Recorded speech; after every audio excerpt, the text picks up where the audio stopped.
Hello, my name is Brad Bodnar-Chuck, and welcome to the Half a Dozen Hospitality Podcast, where we discuss everything hospitality, from the food on the plate to the teams that make it happen and the community that drives this industry forward. On this podcast, we sit down and chat with some of the most exciting, inspiring, and innovative minds that make up one of the most dynamic industries that there is today. And today I have the pleasure of being joined by none other than Miguel Garcia. Good morning, sir. Good morning. How are you today? I'm great. It is, my pleasure. Thanks for making time. I say this ad nauseum on this podcast, and I will say it again. I'm a firm believer that the most valuable thing that we all have is time. So thank you so much for sharing yours today. I want to get this situated so I can, like I said, not be awkward the whole time and not look at you. So Miguel, give myself and the listeners, we'll just get right into it, the who, the what, the where, the why, the when, you in this industry. I'm always so intrigued with people that have been in the industry, especially for a long time. I know before we turn the mics on, you shared kind of your background has been varied from tree planting to other positions, but why hospitality, why food and bev? Why are you here running things at Havana in Vancouver? I think the two biggest things that have kept me in the industry and got me in the industry is I grew up in East Van, so the industry is huge here. It's everyone's a foodie. Everyone loves craft beer, wine. We have the Okanagan nearby. So I just grew up going to these places, and I grew up excited about the new restaurant that is going to come into town or that. And I started off bartending at Earl's. Loved it. It was a great way to pay the bills and go to school and travel, all the things that I wanted to do. And it always was a side thing that I did and helped me pursue the goals that I was going for, either school or traveling. I would hunker down and just work as many bar shifts as possible right, in order to get that sum of money that I was looking for in order to get on a plane and go somewhere. So, and then maybe about 5 years ago, I realized that I loved it. I loved the fast pace of it. I loved, especially managing. I loved managing a team and providing service for everyone. And then the other part of it is I grew up with a really Latin American family, and I believe that my mom, her cooking and her being able to just give food to everyone that would step through the door kept us close. So there's about 20 of us in Vancouver, and you know that if you would go there, you have a great meal and you have a great conversation. And I loved that growing up. So my uncles would just come over, and my mom always had something for them, and I always just got to sit down and talk to them. And over time, through her service in food and taking care of people, I realized that that was also a passion of mine. Do you think, looking at that environment that your mother provided for her brothers and other guests, is that what you look to emulate in, say, Havana when you are looking after the space? Definitely. Yeah. I feel that our family stays together, and we're able to have these unbelievable moments, like surrounded around food and service and taking care of each other. And I know that when people come in here to a restaurant, that could be also what they're going for. So I try to keep that in the back of my mind. I usually save this question until much later on in the interview, but I'll just ask it now. How do you define hospitality? Hospitality is about, I believe, providing experience in those in-between times, times where someone just comes to relax or to be proud of something that they've accomplished, whether it be a hard day of work or just a lunch with a friend. It's those times where they're actually the most valuable when you think about it. They're the ones that help us grow in our relationships, in our personal relationships, and many times, even if it's just a business meeting, I feel like those are still important ones. So I try to facilitate the best experience for people that are trying to do that. Something you mentioned initially when you were talking about why you're in this industry, and you mentioned being from East Van and always being intrigued in the new restaurant that's opening up. I wanted to pick your brain a bit on that, because I think that's actually a bit of a, I don't say issue in our space, but I definitely think it's a challenge we have. So somewhere like Havana that's been around for many, many, many years, obviously under new ownership with your group, but not a new restaurant. So how do you mitigate that challenge when there's new restaurants opening up all the time, and society is all about like the new and shiny thing. How do you keep people interested in what you're doing here when it's been years and years of Havana? Obviously, it's now a little bit different, but what is the trick in your mind to obviously keep things moving forward in the industry, but also make sure people are still coming and visiting those businesses that have been open for years? Um, I always want to focus when I train managers and train servers and hosts that it is about human connection. So if you're able to connect with someone and be allow them to be honest about what they want and they need, then you're also going to change with the industry. So every time that I meet a regular or I talk to them, that's an opportunity for me to help find find a way to improve over the years because I'll be talking to them and they're like, "Oh, I saw this thing." Hmm. That's something that's interesting. So I'll try to adjust, and it's really important not to stay stagnant. It's to uh, change with the times based on the relationships that you're building here. So I think that the places that continue to survive here in the city are the ones that are able to build those relationships, I think, and make a name for themselves long term. Um, Whereas I know tons of restaurants that open up and then close back down, Yeah, unfortunately. unfortunately, all the time. But I think that at the same time, what I'm trying to do here is be thoughtful about the community and the space around us. Not just have an exciting new dish or cool cocktails. It's also about being able to stand out on Commercial Drive as a place that people can just come in and enjoy themselves. That's So, awesome. yeah. Past guest to the show and friend of mine, Ruben Major, is I'm going to use the term boss for you, Yes. for lack of a better term. Help people understand, maybe the listeners that are senior managers or bosses. How do you feel that relationship between you and Ruben and the other senior managers works? Like, what are they doing to give you kind of your leash to make it this place your own? What are they allowing you to do, and what kind of control are you having day to day on the business? I think the biggest thing is that they've allowed me to make my own mistakes. Right. Very important. Yeah, really important. There's been times that I know that Ruben's held his tongue or has allowed me to do something that he felt was wrong, but he's always there to not say "I told you so," but be like, "Okay, let's try something else this time. This is my suggestion." I really respect that, and I've learned so much more under him. I come from my background is more corporate, coming from an Earl's environment, and I know Ruben comes from that background as well, but here um, it's never felt top down. It's always felt like a collaboration that and everyone's voice matters. Like if I hear a host say something and I bring it to Ruben, he'll take it seriously. He cares and he feels as though he comes in here ready to listen and ready to um, help lead. Even if it's he's letting me lead, he's always excited about um, my new path that I want to take.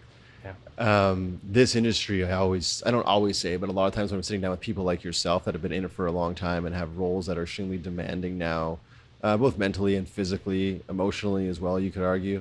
Yeah. Um, how do you re-energize in this space? Like, what are you doing? Not necessarily in this space, pardon me, but how do you re-energize day in and day out so that you show up and you are the best Miguel you can be for your staff, for your customers, for the business? What are you doing? I know you mentioned before we got on the mics, you're getting into some like mixed martial Yeah. arts stuff. So like, is that something you do to go away and re-energize? What does it look like for you to kind of get away and get energy again? A lot of it has to do with taking care of my health, what I put into my body. When I first started in the industry, it was about a party. It's about going for beers after work, and now I realize that if I take care of myself and I go home early and I get a good night's sleep, that I'm able to impact and find more fulfillment in my job that way. So it's a lot of going home, getting some rest, going to the gym early, putting the right stuff in my body, Mhm. and then coming here and being motivated to impact and make a better environment and culture for the people that are here. And if I keep that in mind, then it helps me refresh what I'm doing every day. How easy is that to stay so mindful and conscious? Like, is it an effort? Oh And yeah, if so, definitely. how do you? So what's how does that work for you? Like, how are you during a shift? Are you like walking into a quiet space and being like counting to three and like calming down, or how are you staying in that mindful and conscious state? Sometimes you just have Things to are push crazy. through it for sure. Yeah. Sometimes it's like you can't. You just push through it and you put on a smile, and in the back of your mind you're like, you are so tired for this, Yeah. but it's at the end of the day being like, yeah, I did that again. Like you feel pretty good about it. But sometimes I don't know if anyone else works in a restaurant, but you know that the walk-in cooler is always a safe place to go to cool off and Literally.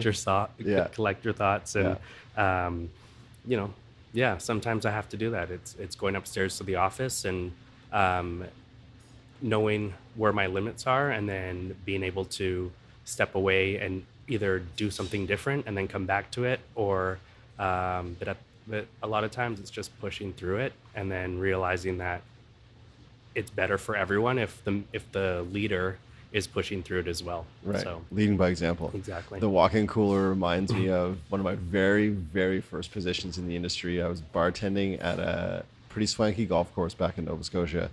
And the general manager and I were what I thought were like buddies. Don't ever assume you're buddies with the GM. And he was in the walk-in cooler, probably cooling down, literally. Hmm. And I thought it'd be funny to lock him in there, like with a padlock. Uh, he didn't find it so funny, Yeah, so I wasn't working there much longer after that. But yeah, I think that's great advice. If you can get into the walk-in cooler and not get get in locked there. in, Yeah, get in there I and know I'm not the relax. only one. So Yeah, no, yeah. for sure. I just think in this space, and I think it's becoming more and more. Um, it's becoming more and more the thing to do, but finding outlets and talking as a community about how challenging this space really, really is Oh because yeah. we're dealing with part of me like you on the forefront with different personalities and emotions Hmm. every single day from your staff to your guests. And your Yeah. staff, you can think that you have a finger on the pulse, but they'll surprise you at times. And then the general public, I mean, they're always something different, Yeah, right? definitely. I think even um, just even working with young people all the time. I have over the summer I had a 16-year-old. It's his first job, and realizing that I have an impact in how he sees work, how he sees a boss, how he Yeah. sees um, a lot of his future is, and realizing that you have an impact in that is a lot, and it's a lot of pressure, but at the same time it's pretty exciting that you get to do that for someone, for sure.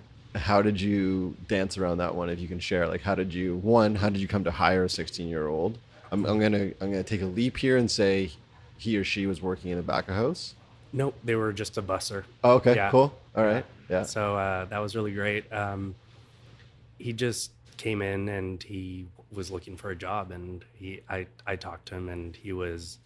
I asked him if he had done anything before. He had volunteered before, and I thought, maybe I can show him some work ethic. Yeah. So he came in, and it was pretty funny for the first little bit. He was working really hard, and he was trying, but at the same time, we're going against young people that are used to being on their phones or used to being on the internet and Right. not used to Like working labor or hard. sweating or Yeah. anything like that. Yeah. So the first day he was like, "Can I have a break?" And I was like, "No, you can't." You just started 10 Yeah, minutes ago. exactly.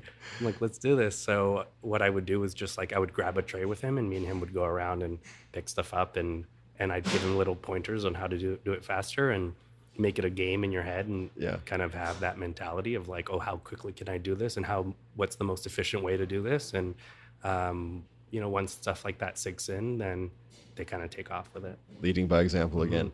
I'd love to get your take on something that I think plagues this industry. As a restaurant consultant now, I'm constantly challenged with my clients in dealing with ways to train, uh, attract, and retain good talent. And if you and I took a walk up commercial right now, there would probably be "we're hiring" and "help wanted" signs on, I'm going to guess, 70% of the restaurants on this Hmm. street. what have you done here that you have found work for you? What works well and what doesn't work in regards to that, in regards to attracting, retaining, and training really good staff? I think it's creating a culture. Mm-hmm. So that has everything to do with it is creating a culture, and right from the get-go, from orientation, and explaining to them that you're above no job, that this is a team mentality, that you get to decide how great this place is by your attitude and what you do moving forward here. So, and then continuously giving people the opportunity to rise up like against themselves in many ways. So that's kind of how I see it, as a coaching culture, the ability for us to sit down and then develop somebody over time and get to know them a bit more. I feel like not just, you can't just treat it like it's a job. Mm-hmm. I feel like a few years ago it was just a job, and cooks would come in, and a cook would come in, and you'd be testing them out to see if you like they were okay for the job. And Right. now a cook comes in, you're auditioning. yeah, you're Yeah. auditioning. You wanted to make sure that this is a great place. And Right. although it's a challenge, I think that it's a great opportunity for us to create a space where people want to stay. Mm-hmm. And I think that it's ultimately a good thing, because there's the other side of the industry where I remember having GMs that were actually kind of jerks. Yeah. And having a culture that was not inducive to something that you want your young teenager or young 20-year-old kid to work in. So it's a challenge, but I feel like I'm up for it and I'm excited about it. So it's just coaching and developing. I think that's it. How would you articulate the culture here? Like if you could describe it, this is a tough question, I know, but if you just could describe the culture at Havana in one word or a sentence, how would you describe it? Teamwork. No one's above any job. And laugh a lot. Nice. I don't know what I'm smelling right now, but I just smelled something like amazing. I don't know who's cooking what. It always happens at this time of the day. Oh my They're God. making something like porchetta, or they freshly baked bread. It's So good. intoxicating. Speaking of that, take me back to your mom's place.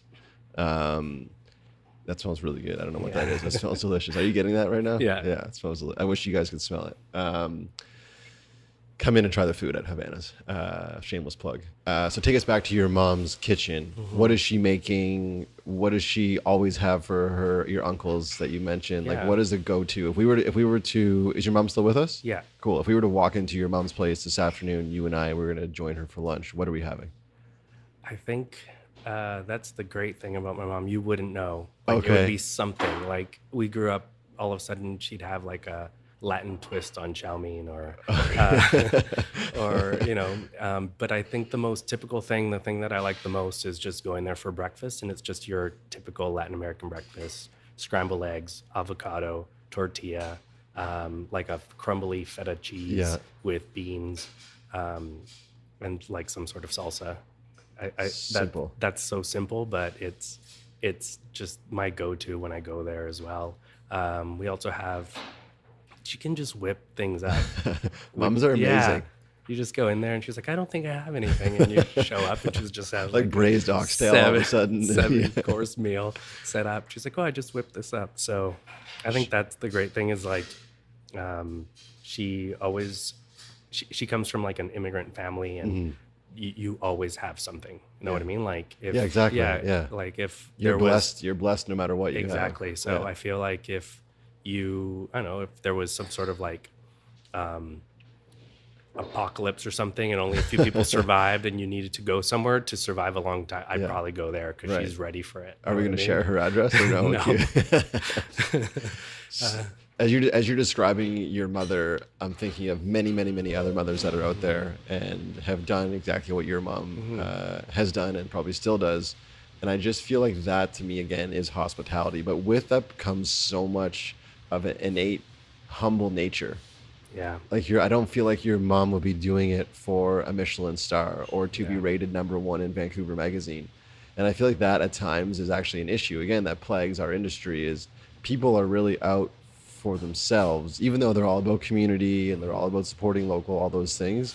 It's all about what can we do to put our restaurant number one in the city, as opposed to why don't we get all the restaurants together and be like, what is our focus as a community as a whole? Where do we want to go? So again, not to put pressure on you, but if you were to have a platform like this podcast right here today, and you could speak to all the local restaurants in this city, what is the one thing that you think we could all get together on and push forward towards? Would it be something like resolving the staffing issue? Would it be something like supporting more local farms? Would it be something like everyone going no straws, no plastic? Like, what's the one thing you feel like is we need to kind of stick a flag in and run with as a community? Again, tough question to Yeah, put you I on the know. spot. No, I'm excited about it. Just give me 1 second. Yeah, go take your I time. I think something that kind of touches on all this is definitely providing a space and taking the fact that we are working with a lot of like people that are younger seriously, that we have an ability to influence their way of looking at their work, their environment, their community. To drop your ego and serve is a kind of a big deal, especially in this culture that we're asking people to do. Is sometimes you're going to have a jerk customer and they're going to yell at you and realize that it's something that, tell them that it's not you. Yeah, it's for like sure. it's something they're going through, and be able to rise up against that and still do your job is something that I feel is powerful, that I get to teach someone, is to look at these problems and look at different things in the industry and life and themselves, and be able to rise above that, because we are definitely facing a time where there are environmental things, and there are different distances in what's going on with the world, and a lot of hurt and a lot of different things that are happening there. And I think that one thing that we can do is teach these young people that come in a sense of work ethic, responsibility, community, and the only way you can do that is by working and putting your time into it. Do you feel like this industry still suffers from a bit of a stigma? Do you feel like when people are in high school, coming out of high school, or in university, coming out of university, they look at this as this is like the side hustle? This could never be like their job? Yeah, definitely. Or their career, I should say. Yeah, definitely. We have people that are here that have been doing this for years, and they still think that something else is going to come around, and which is fine. It's great to have other goals, but it's also important to focus on what you're doing to do it well. I've struggled with that over the years. I did a degree. I went to UBC, studied philosophy. I tree planted for a bit. I've done other jobs. I've done so many things, and then I end up staying here because I actually really like food and drinks and what I get to do with all these people. And it was an epiphany for me maybe 4 years ago that, oh, this is good. This is okay. Like, this is my way of making an impact in the future. Yeah, I feel like socially, it's still a struggle for a lot of people to say, I'm a server. Yeah. Do you know what I mean? If you're in a room and everyone's like, oh, hey, I'm a lawyer. Oh, hey, Yeah. I'm a dentist. Oh, hey, I'm an accountant. They're like, Yeah. what do you do? I'm a server. Yeah. Like, I just what you do for money doesn't define you at all. So you need to get over that kind of like existentially. Definitely. But I also think, again, we need to do a better job in this industry of lifting people up and really highlighting what they are doing. What they're doing, whether it's staff here at Havana or somewhere in a small place in Italy, you're creating a memory for people, and you have the opportunity, like you said, to curate such a special moment, whether it is just a business lunch or an anniversary or a birthday or a first date. Definitely. Like that's really, really, really cool. Can you be that guy or girl that is always remembered with this couple when they look back 40 years later and you go, remember that server at our very first date? She took such good care of us. Exactly. Remember the manager brought over us a couple like glasses of cava and like that kind of stuff. Yeah. That's the stuff that I think resonates with people. And those are the stories I think need to be told more for this industry to facilitate a change for the better, so that we drop that stigma of oh, it's just what you do on the side while you want to make some money to go travel. Do you know what I mean? And that's what it is. That's cool too. Yeah. But don't be ashamed if you're a server. Like, Exactly. celebrate it, because there's a lot of benefits as well. As I'm sure you well know. It's not easy. Well, it's not easy. No. But the flexibility you can allow as well. Like, you could be an artist on the side and be a server. You could be an actor on the side and be a server, or you could be a killer volunteer on the side and be a server or a bartender. So I think this industry, we need to do a better job of educating what your lifestyle can look like if you want to be involved in this space, because it does allow for a lot of flexibility. But to your point, it can also be an absolute grind. Yeah. And when you're on, you're on. I'm sure you've bartended some in your life. I used to do that as well, and I can remember shifts where the night would go by and I don't think I'd lift my head up once. Yeah. Do you know what I mean? Oh yeah. Like, just your head is down the entire time, Yeah. and you're like, how is it 11:30 already? It's over. And Yeah. now I have to clean this. Now we clean all those limes and straws up off the floor. Yeah. You mentioned earlier about things that have worked and things that haven't worked in regards to Ruben kind of giving you that leash as far as trying things out in the business. Are you open to and willing to share of any of those things that you have tried that have been great successes, and others that have been a little bit of you tripping up a bit? Yeah, I think the ones that I can remember right now are just hiring people and putting them into positions where he's like, you know what, I'm not sure about this person, but every time he always lets me take a chance on someone. And I know for a fact there was a couple of times that he was weary about someone, and it ended up not working out for some reason. And he has this history of being in the industry forever. He has all this knowledge, and it ends up being like this sixth sense about stuff like that. But sometimes you have to live it yourself. Yeah, no, totally. And so yeah, there was a few people there. He was like, I don't know if this person's ready for that position. And I was like, no, they're ready. Yeah, we're gonna do this. And then we put them in, and sure enough, it just didn't work out, or I ended up not having that support that I was expecting from this person, and then we'd have to do it all over again with somebody else or something. So those are a few times, or there'll be a few times where I'll feel like I have enough time for a project, and then he'll be like, hey, how are you doing with this? Like, how far along are you with this? And I was like, no, this is the day that I've allocated to that. And then next thing you know, it's that day, and I'm like, oh, sorry. It's all good, man. It's all good. And then it's that day, and then I'm like drowning. Yeah. And it's like the last thing on your list. Yeah. And he asked me about it 2 weeks earlier, and he's like, Right. So now when he asks me those things, it's like a trigger for me to be like, okay, I should probably Be conscious about what you're saying. If he's asking me about Yeah, it. I think that bit of that naivety is good, because that's how you learn, right? It's those reps. It's like going to the gym. You got to do the reps, right? And it's going to hurt for a little bit, but that's how he got to where he is today, and that's how you got to where you are today. It's because you've like, okay, I've been here before. I know what this looks like, feels like, smells like. Yeah. So this is what we should do. Talking about looks like, feels like, smells like, in my line of work now, having been in the industry for so long and now doing consultancy work, when I walk into a space, I'm like immediately starting a case study on it, like right away. Everything from temperature to the people that are working there to the guests that are there. Music is huge for me. It's got to be on point. Lighting as well. We call it vibe. Yeah, the vibe, exactly. The vibe's got to be right. So walk us through, when you're a guest, what are the first few things you're looking at when you walk through a door, putting your guest hat on? I'm looking at cleanliness. That's a huge. That's always something. And then I'm looking at whether it feels like a team mentality and people are happy. Okay. I always want to know if people feel like they're at home here, and that they're excited to come over to a table. So if someone comes to my table and they're like, oh, what are you having? I'm like, oh, this person's a little miserable. That's not okay. Like, what are they going through? Like, how is this person being treated? Yeah. But if they come over and they're genuinely excited that we're here and they want to,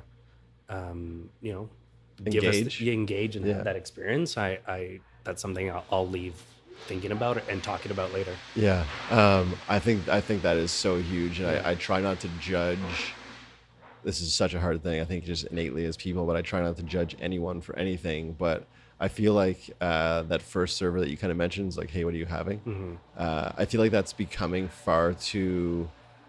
um, far too reoccurring in our industry, Mm-hmm. and it's almost like the cool thing. It's like cool to not care. Yeah. And now I'm walking into a few businesses now that are more of like the quick service model, and they're just auctioning off food, and not even food with the name. They're just like, hey, I got this at the bar, Yeah. and you're like, I don't know if that's for me or No. like that Yeah. for you. And I just find that so disheartening for what Mm-hmm. hospitality is. Yeah. Do you find yourself challenged by that, by like the Mm-hmm. hipster mentality of like, I'm too Definitely. cool to care? Yeah. Definitely. All the time. It's like this. Um, it's yeah. It's like I'm combating that with staff here as well. Like someone that just wants to come in and like hang out and do their Right. thing Right. and be on their phone and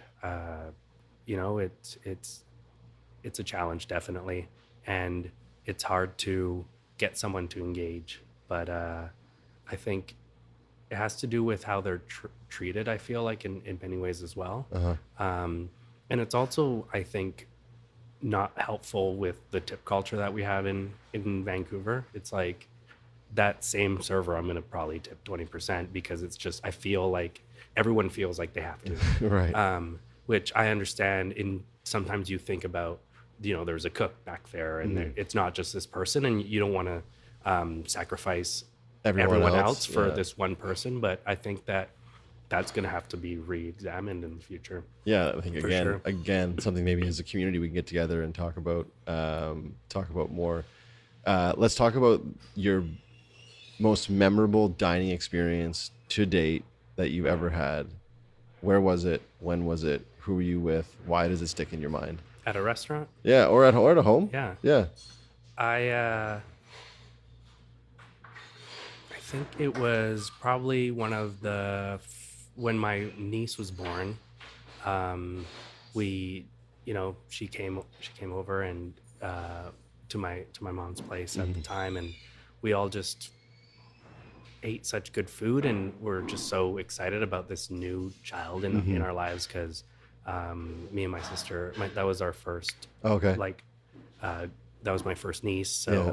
and the first grandkid, and I know that we ate my mom's like favorite dish, or like everyone's favorite dish, Right. which is this El Salvadorian dish called pupusas. Pupusas. Yeah, so they're tortillas and they're stuffed with like cheese and pork. You like cook them on top of a grill, and then there's salsa and like this pickled cabbage that goes with it, and and you eat it with your hands, and all our hands were dirty, and at the same time everyone's washing their hands and then like picking up the baby, and then like someone else gets them, you get Right. dig in, someone else watches your hand, Yeah. and like I said, there's about 20 of us here, and we crammed into my mom's apartment, and we just were so excited about this moment, and it's something that I won't forget. It's something that I feel like was I think about here all the time. Like people are celebrating things, and even if it's just celebrating, we haven't seen each other for a week, and this is our time to have a glass of wine.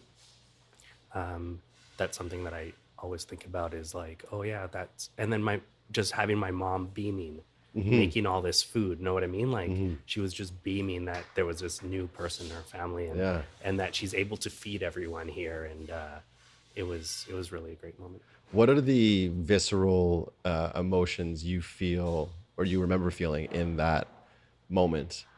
Is it joy? Is it happiness? Is it pride? Like, what are you actually feeling to your bones in that moment, if you can look back? Probably pride, and yeah, pride. I'm very proud of that family that I'm a part of. All those people, they're so different, and I have cousins and uncles and aunts, and everyone's really different. But when we're together eating, it's like we feel stronger. We feel like we're united, and my mom is like the queen in Yeah. that family. So Yeah, it's like everyone. So She's the matriarch. yeah, exactly. So if she asks you to do something, you do it. And so we're all really proud to be there. And it's just even my cousins and all of us felt that same thing. It was this everyone. I feel like it wasn't just me feeling it; it was all of us feeling it at the same time. That really made it that much more powerful.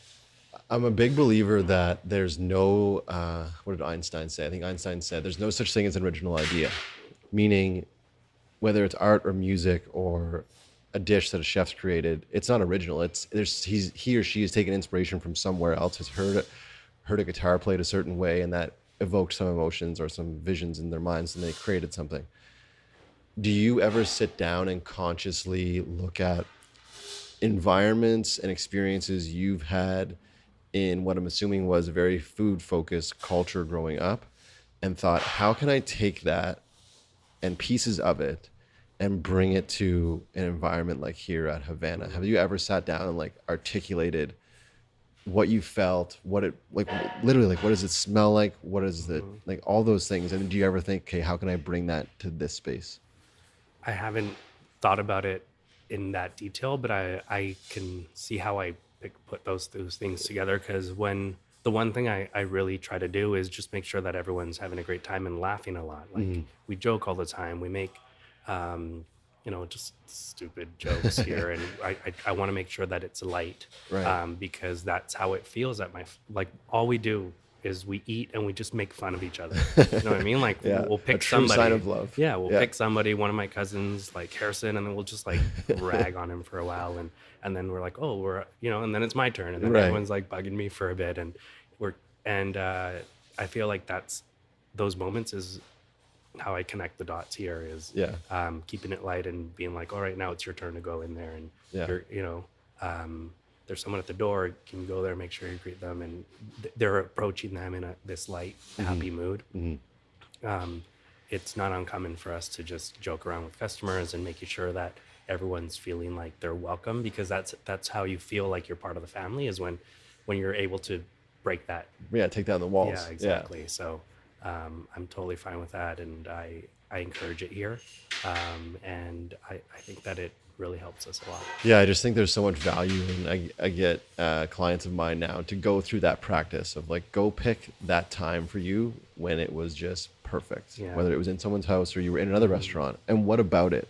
And then what can we do? What can we take from that, and then paint our own picture here? Exactly. And whether it's educating staff or bringing a new menu item in, or changing lighting, whatever it is, to emulate that. I just think there's so much value in, especially with your background, there's so much value in things that you've experienced.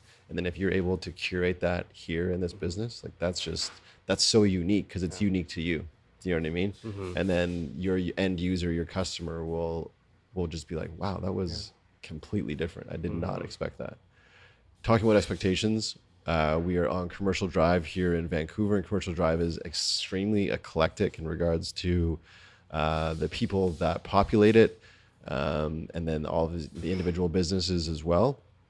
We are spoiled for choice on this street as far as restaurants, but help me and the listeners understand what Havana is. What can they expect when they come in here? We've talked about that kind of light environment, but help us understand like the food and the vibe, like you said. What are you getting when you walk into Havana? What we try to do on Havana is, when people step in the door, we want them to feel like they're on vacation, like they're in some bar in Mexico. I keep the heat up a little bit. Oh yeah? On purpose. Okay, cool. I feel like at night especially, just so you feel like, I don't want anyone wearing their coat or wearing a sweater. Like I want them to feel like warm and comfortable, and where like the cocktails are good. The food is it's Cuban inspired, but I wouldn't say it's like completely Cuban. Like we have a ropa vieja is like a traditional Cuban dish, but we've turned that into a pasta, or we've taken a few things that worked at Bellegarde, and we kind of mixed them ourselves. So when I think about the food here, I feel like it's Cuban inspired, but we're just trying to make good food that people want to eat and drink. And because we're so seasonal and we're focused on the patio, we try to focus on what feels good when you're sitting on a patio, like a sangria, some salty food. And then we try to play a lot of like Latin reggaeton music, where it's annoying almost. Know what I mean? Right. Like it's like that tuba sound, like boom, boom, boom, boom.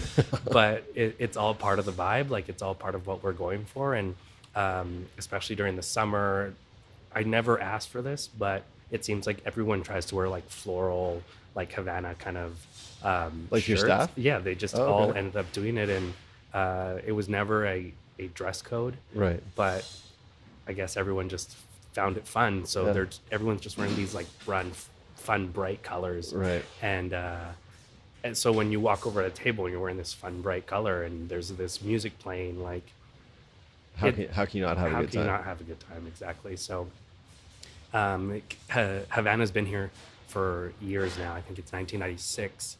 And in the last year, we've changed a lot of things.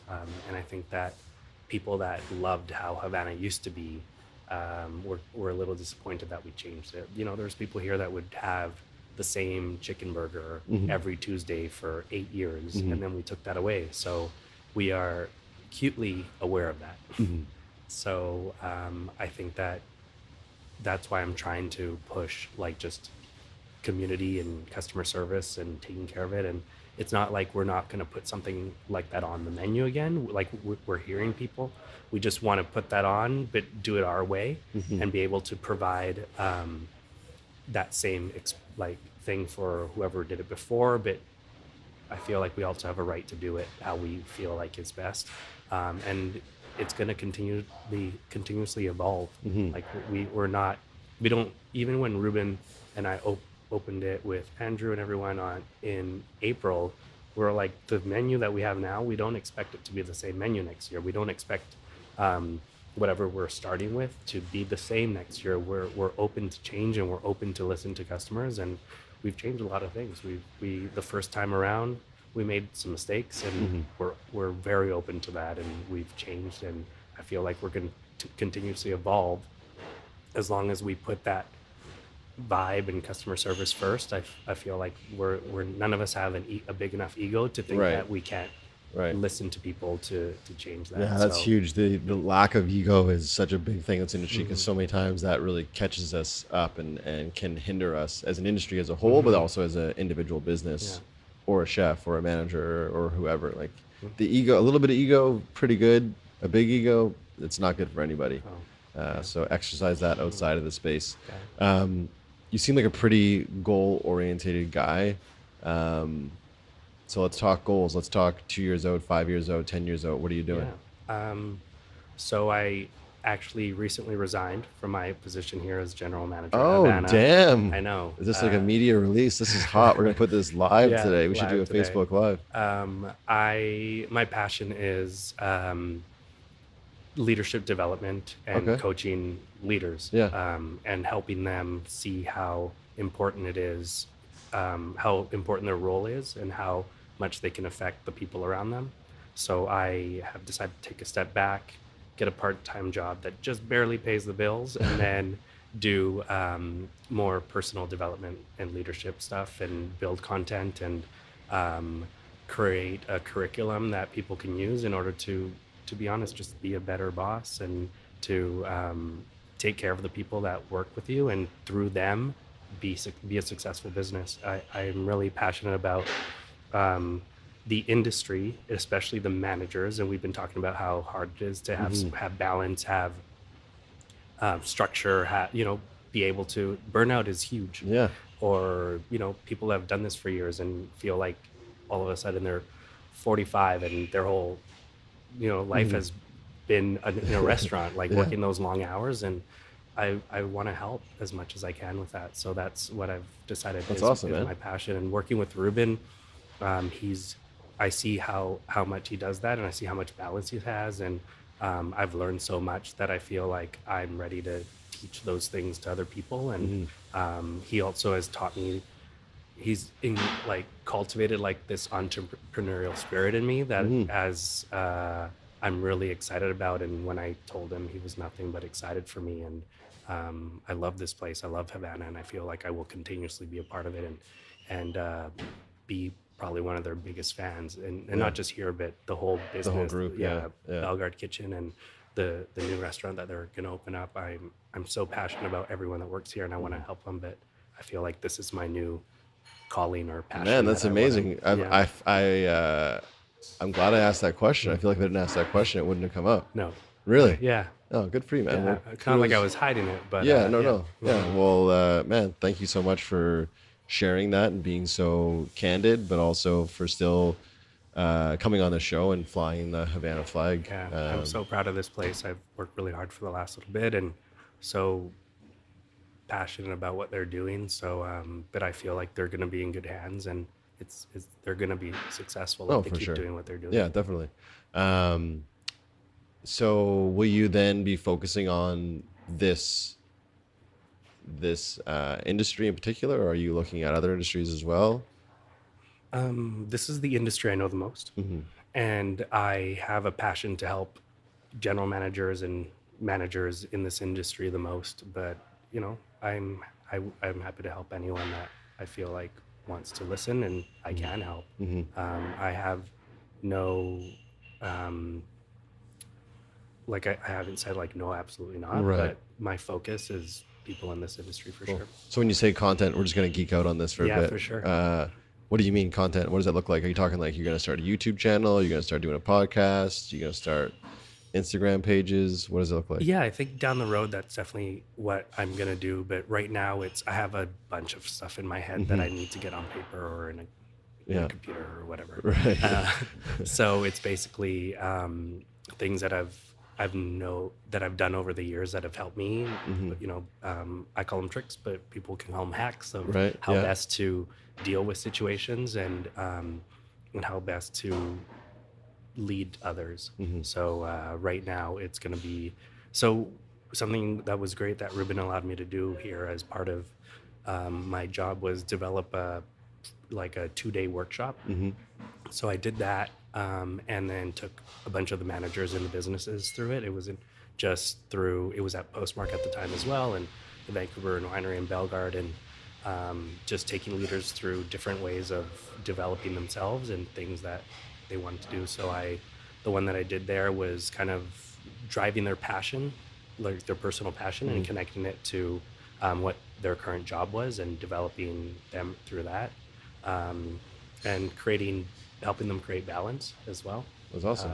So talking to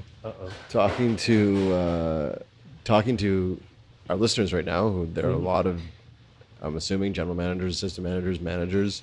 Are you open to sharing some of those tricks right now? Like something they can be doing? One of the ones that I can think of off the top of my head is something I called take someone with you. Okay. So everything that I dislike doing in the job, I go out of my way to teach as many people in the building to do. Okay. So such as like a really simple example was when I worked at the Earls in Yaletown, you would have to go all the way down the stairs to change a keg, and then the kegs were like all over the place and just took forever. And so what I did was every time I would have to go change a keg, I would bring anyone I could with me. Anyone that had time, anyone looked like they were bored, we'd go downstairs and I'd talk them through the whole thing and explain, and then the more people but it came to the point where after a month, everybody knew how to do it, and I never had to change a keg again. Smart. But it ended up being that a few people loved it. Okay. And did it really much better than I did. And did it quicker than I did. Sorry. It's all good, man. Did it much quicker than I did. Right. So that's something that I ended up delegating to like a few other people. And they were motivated by it, where it was something that was demotivating for me, because I didn't like stepping off the floor to do something like that, because I always felt like I was going to miss something else. So that's just one of the things, but it goes through a lot of different things that I feel like over the years is what I try to do is focus my energy and time on things that I'm passionate about. There's always going to be stuff that you have to do that you don't want to do, but that's just life. That is just life. So, but if you ever find opportunities like that to teach other people and to teach as many people as possible, over time, I feel like someone that's passionate about doing something like that will also do it. Same with like writing the schedule. Every time I would write a schedule, I'd sit down with one of my junior managers and just explain to them, this is what I'm doing. These are the steps I take. And, inventory and ordering on Sundays. Something that I would do was every time that I needed to count things, I'd just find someone and be like, hey, can you count this row for me? Or can you count this for me? And over the times, everyone knew the process of what I would go through in order to order, where I could just give a piece of paper to someone and be like, can you count these things for me? And they'd bring me back the information, and then I would put it in my order. Right. If that makes sense. It's So, just good management, man. so these are the things that I, You could be like the Tim Ferriss of the restaurant industry. sure. Yeah. Yeah? Cause I'm happy to do that. I love Tim Ferriss. Yeah. The 4-hour management week. Exactly. So, and it allows me to do more when it comes to culture and motivating people. Yeah, which, like you said at the start of the show, I think it's like the most valuable thing we all can be doing right now in this industry is really focusing on culture, and that comes up a lot with my work as well. Is just that is how can we make your space, whether it's Havana or someone else, like how can we make this an attractive place to work where people are actually like lining up, and those do exist here locally, and they do exist in the industry. Yeah. But there's a lot of people that really struggle, and you got to look, okay, why are you struggling? Yeah. And then look at the culture. Exactly. I think that's huge. This show, Miguel, is called the Half a Dozen Hospitality Podcast. So I have for you, sir, putting you on the spot, I have for you 2 questions. Okay. The first one is the half a dozen have-tos. Stay with me here. Okay. I need from you 1 to half a dozen, so 1 to 6 items of things you experienced in your life that you feel like our listeners have to experience. So whether it is a book you've read or a place you visited or a meal you've had or a song you've listened to or a meal you've had at your mom's place, what are 1 to half a dozen of Miguel Garcia's have-tos? Okay. I think it would be valuable for everyone to take a intro to philosophy critical thinking class. Oh, okay. That's something I still have that textbook and I still go back to it. If I hear someone say something and I was like, that doesn't sound right, feels like they're BSing me in some way, or like, like they're not connecting dots, I'll go back to that, and it clears language and logical thought quite well. Okay. And I think that in the society where it's just like everyone's trying to bombard you with things and to buy things and or at least buy into an idea or a thought, having something like that is really valuable because it helps you take away all the crap and helps you focus on what's meaningful for yourself. Good one. And another one is Pinchos in San Sebastian. Have you done that? Pinchos? No. So in San Sebastian, they do like bar hopping. Okay.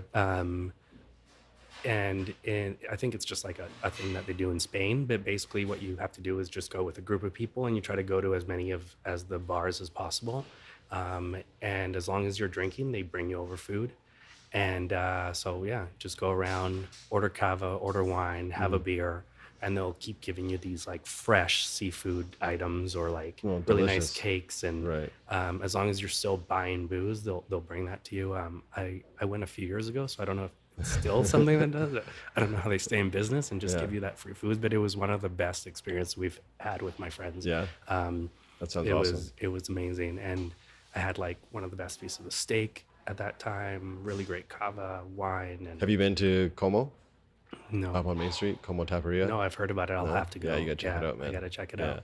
They're doing some cool stuff up there. Yeah, and you're at the end of the night, you're a little buzzed, but not too wasted because you're continuously eating, and it feels like cultural and great conversations, and the people there are so warm that you're just sitting there, and some will start talking to you, and you end up making your group bigger and bigger as you go on. And gorgeous environment too, beautiful. Any others you want to add? Any other have-tos? Serve a table, like even if it's in a dinner party that you want to host for your friends or people that you care about. I think that it'll give you a perspective of what people in this industry go through all the time. To make sure that every single point is detail is made and looked at, and making sure that everyone is happy and leaves. It's quite a feat to do at times, and to see what servers have to go through every day is probably important to the industry, and I think that more people should do it. Like that. Any others? The last one for you, sir, is the half a dozen haven't yets. So same kind of idea, 1 to 6 items of things you haven't experienced in your life yet that you want to experience, whether it's a new business venture, an entrepreneurship, whether it is a trip you haven't taken, whether it is a second go at San Sebastian and the Pinchos. What is on your haven't yet list? Haven't yet list is I was telling you that I'm doing this martial arts thing. I would like to do just like one either wrestling fight or like a Brazilian jiu-jitsu. Like a sanctioned. Yeah, like I would like to wear a helmet. Yes. And cover up my ears. Yes. And make sure that I'm not going to win. You're just going to get uncomfortable. I feel like, that's dude, so something much value. I love to do. Cover up the ears because you don't want cauliflower ears? Yes. Okay. And just aesthetics. You don't want aesthetics. I feel like cauliflower ears though. Those are the kind of things nowadays with MMA being so popular. Yeah. If you see a guy with cauliflower ears at a restaurant, you're like, I probably don't need to bother with that guy. Yeah. So I don't want to look that intimidating. No, okay. It's not my style. So that's something I definitely would like to do, and then probably something like this. I'd like to have after writing all that content and curriculum, I'd like to do some sort of podcast because I love conversation, especially when it's deep and meaningful, and there is no like direct path. There's like maybe a topic, but I'd like to, over the years, conversation has been a tool that I've used in order to be more successful, in order to get to know people, in order to have people buy into my passion and my vision.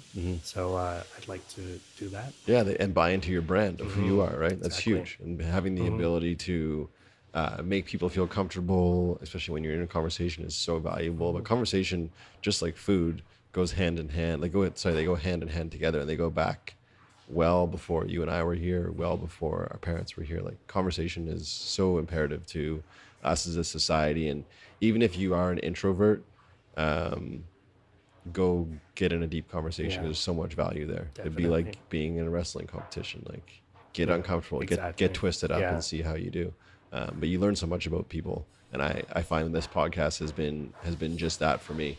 I've been able to do a deep dive with a lot of people, and the idea that this is a hospitality podcast is one thing, but we've talked about, so many different other things on this podcast. Even today, getting into what you're going into now.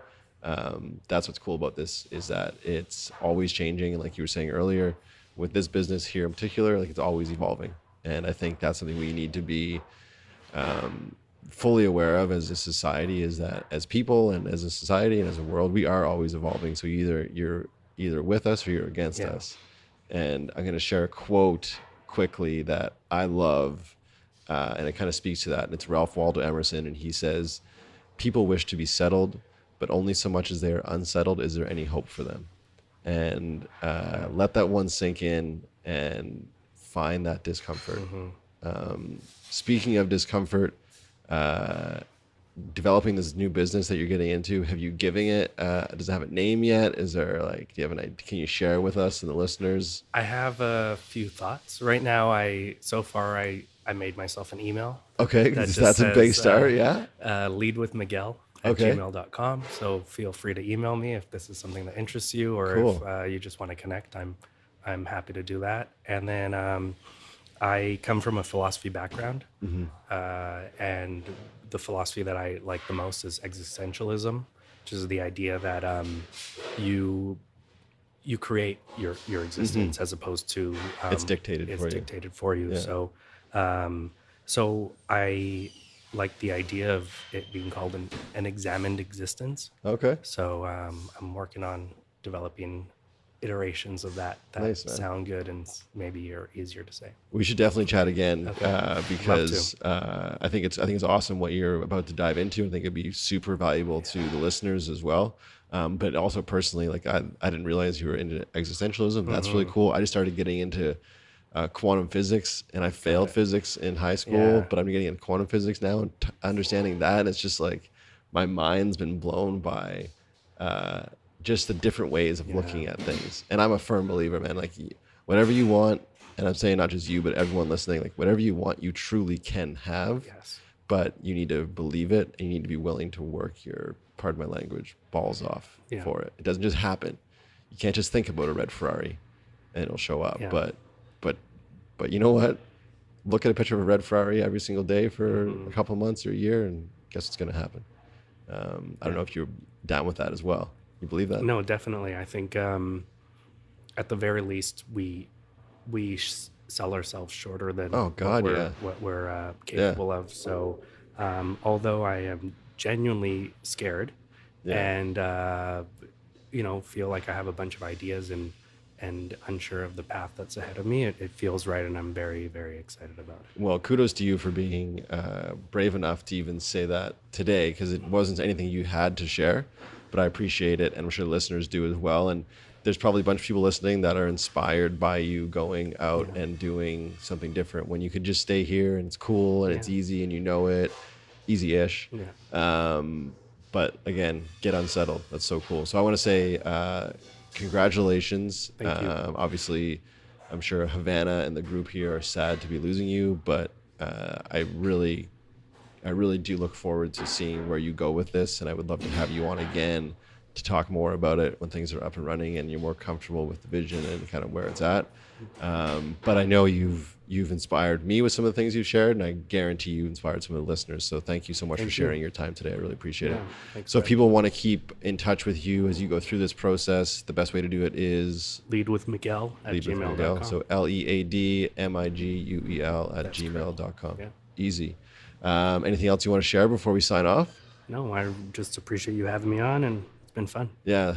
Shout out to our mutual friend Paul Bain Yeah, Paul from Bain. Just Tea. What up, Paul? Thanks, Paul. Thanks for introducing us. We all should get together, and I know you're not a tea guy, but we should have. I'll drink tea. Okay, yeah, I'll for drink sure. Paul's tea. Yeah, of course. Paul's tea. Yeah, it's We'll get together and have a tea that sometime. peppermint detox. Yeah, exactly. Thank you guys for tuning in as you do week after week. I truly appreciate and love each and every one of you. This show wouldn't exist without your support, so thank you for that.